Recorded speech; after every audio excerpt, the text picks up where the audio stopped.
Lieber Skorpion, herzlich willkommen zu deinem Dezember-Taroskop. Dezember 2024.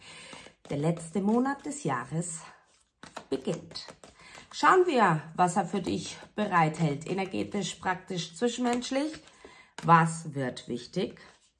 Ausschlaggebend. Oder aber auch, was solltest du am besten ganz außer Acht lassen?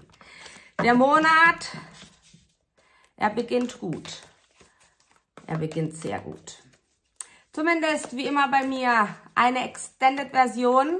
Den Link findest du hier unterhalb dieses Videos in der Infobox. Bitte drück drauf. Du wirst automatisch weitergeleitet.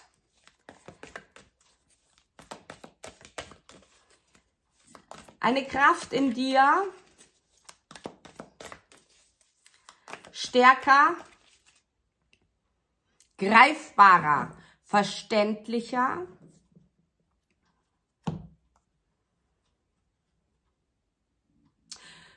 du möchtest anderer Menschen nicht mehr ihr Tischtennisball sein. Du hüpfst heraus, metaphorisch gesehen natürlich, eine sehr individuelle, kreative Kraftquelle. Im Dezember wirst du vieles anders machen und es wird sich so gestalten, dass du ganz routiniert in deiner Gewohnheit Dinge beginnst, so wie immer halt, und dann aber plötzlich hältst du inne und sagst, geht es mit mir konform? Was will ich jetzt eigentlich? Was würde mir jetzt gut tun? Und schwupp, kann es sein, dass du delegierst an andere oder aber es einfach stehen und liegen lässt. Für diejenigen, die künstlerisch tätig sind, ist eine Kraft vorhanden, eine Inspirationsquelle vorhanden, wie ihr sie, man könnte sagen, nie vorher gefühlt, gespürt und erlebt habt, liebe Skorpione. Du erfindest dich neu. Es ist leicht,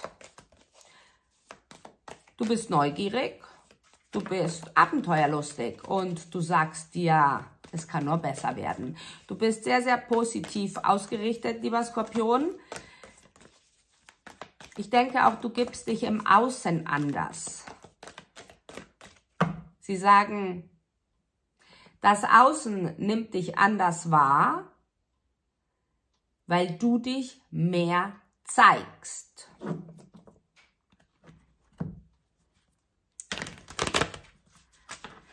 Bis zum 22. Dezember wird es neu definiert. Erlaubst du dir, dass du dich neu definierst? Es kommt keine andere Karte raus. Lieber Skorpion, ich denke, der letzte Monat des Jahres stellt dir Energien zur Verfügung, die noch eine Karte, die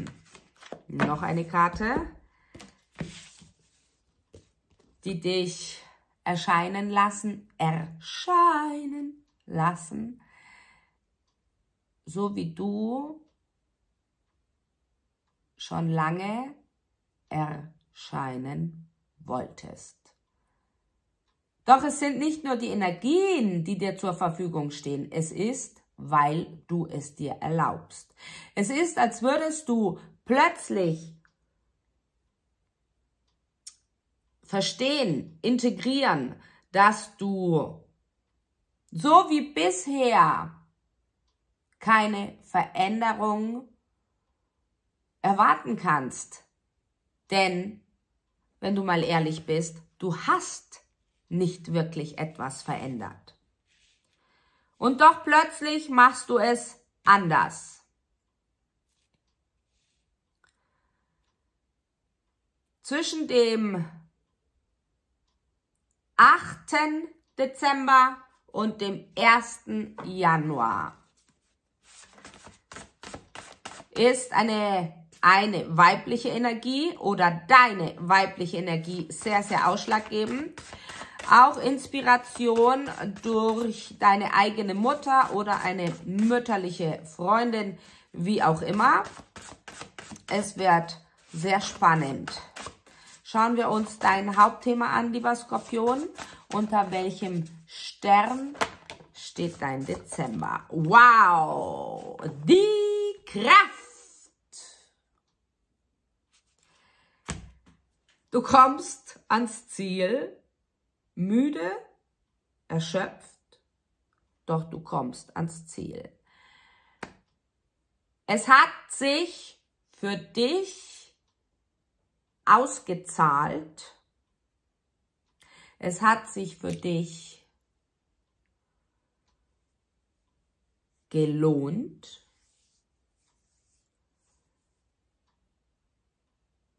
Durchzuhalten, nicht aufzugeben. Für dich auch ein Löwe, sehr, sehr ausschlaggebend. Vor allem die weibliche Energie. Du erkennst Zusammenhänge zwischen deinem Gefühlsleben und deinen Emotionen. Du hast gelernt oder lernst jetzt im Dezember, richtig zu unterscheiden, wann kommst du wieder in die Tretmühle der Trigger oder die Tretmühle der alltäglichen Emotionen. Wann ist es dein Gespür, wenn du in der Wahrnehmung bist? Du hast in den letzten 8 Monaten vor allem sehr, sehr, sehr, sehr, sehr, sehr viel durchgemacht. Erschöpfungszustände, mehr als Leichtigkeit. Es ist, als würdest du im Dezember, auch du, wie sie sagen, wie jedes Sternzeichen, eine Art Vollendung vollbringen. Du kommst an den Punkt, wo du tiefgreifend verstehst. Und dieses Verständnis, das du erlangen darfst, verändert alles. Gehen wir in die Details. Das Nest, das häusliche Nest. Eine weibliche Energie, eine junge weibliche Energie wird dich überraschen.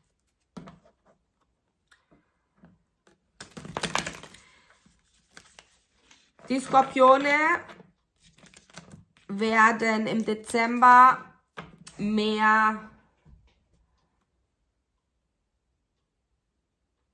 auf die Gesundheit achten, mehr auf ihren Körper achten,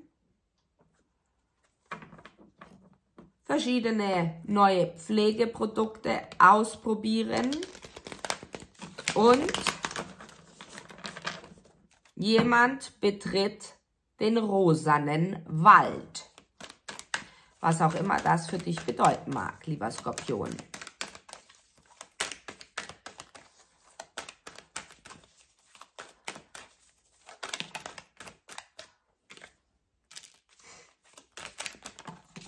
Wow.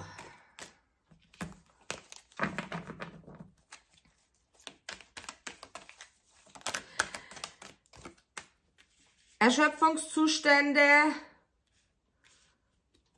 vor allem um den 4. Dezember herum, ausgelöst durch einen Widder, der dir sehr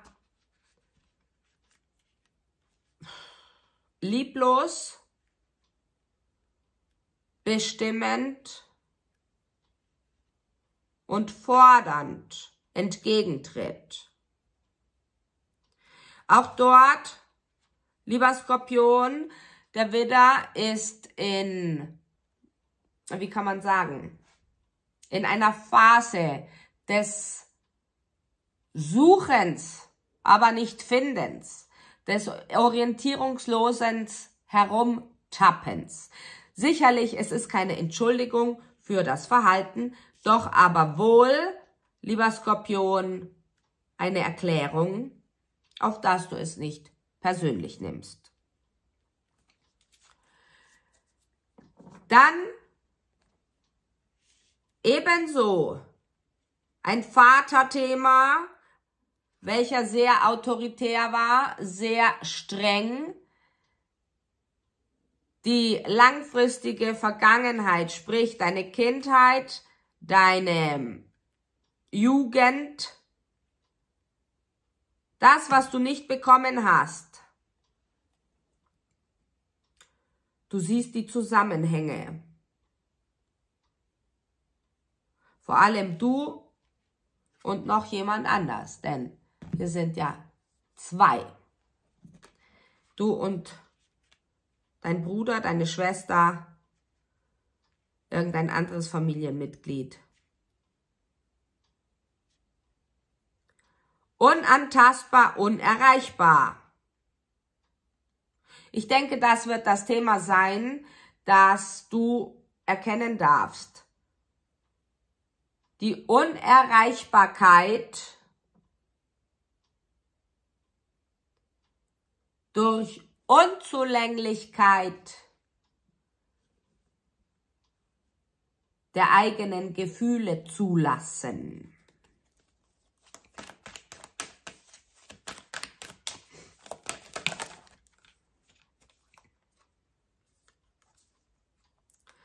Es ist wichtig für dich, lieber Skorpion, dass du in diesem ganzen Prozess deines tiefgründigen, tiefgreifenden Verständnisses nicht ins Urteilen kommst. Es ist wie ein Vermächtnis. Doch das Herz muss so leicht sein wie eine Feder.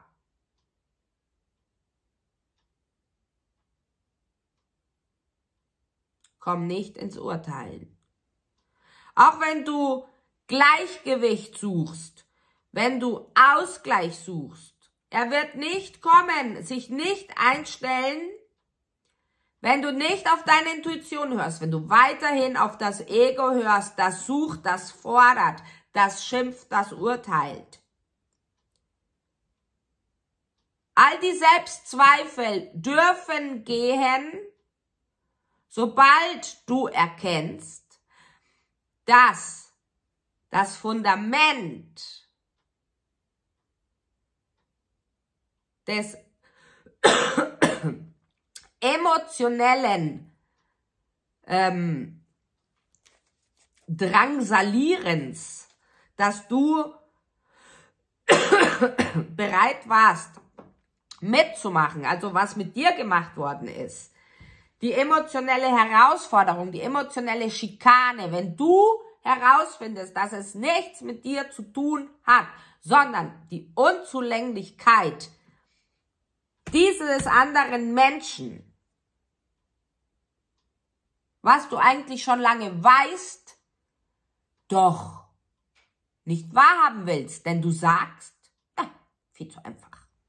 Wir machen weiter im Extended, gehen weiter in die Details, lieber Skorpion, und schauen, was der Dezember noch so für dich bereithält.